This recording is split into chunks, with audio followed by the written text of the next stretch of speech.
Perpecahan pertama umat Melayu Islam berlaku apabila tertubuhnya PAN Malayan Islamic Party pada tahun 1951. Pengasasnya Ahmad Fuad yang pada masa itu merupakan pengerusi Biro Agama UMNO bertanding dengan Tunku Abdul Rahman, tetapi beliau kalah teruk dan menubuhkan parti baru iaitu PAN Malayan Islamic Party.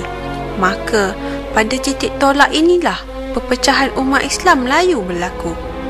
Pihak British gembira dan dengan senang hati meluluskan pendaftaran PAN Malayan Islamic Party pada tahun 1951 dengan harapan kewujudan PAS akan dapat memecah belahkan kesatuan dan tuntutan kemerdekaan oleh orang Melayu Islam, seterusnya melambatkan proses kemerdekaan negara daripada penjajahan British.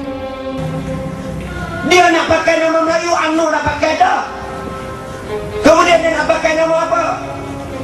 Masa tu dia mengambil pendekatan dengan memakai nama Islam. Ni nak abang kaum PAS. Nama PAS asal bukan nama Parti Islam Semelaya. Nama PAS asal bukan Parti Islam Malaysia. Nama dia Orang Putih. Kalau tanya orang PAS dia sendiri tak tahu sejarah dia. Nama PAS adalah PAN Malayan Islamic Party. Tu hal nama surga tu. Nama pun PAN Malayan Islamic Party. Nama Orang Putih. Pasal apa nama Orang Putih? Daftar kita nama Orang Putih. Kita bukan mereka lagi. Nak tanya saya siapa yang sign surat kelulusan pendaftaran PAS? Kalau Islam ni Jibril alaihissalam kepada Nabi, ya Muhammad akhbirni anil Islam. Yang tu Islam.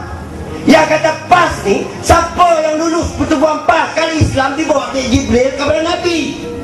Yang PAS ni yang sign dia ialah saudara Nadarajan.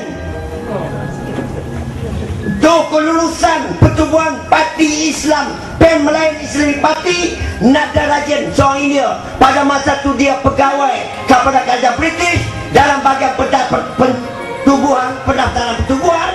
Maka Nadarajan yang tanda tangan ni pertubuhan PAN Malayan Islamic Party.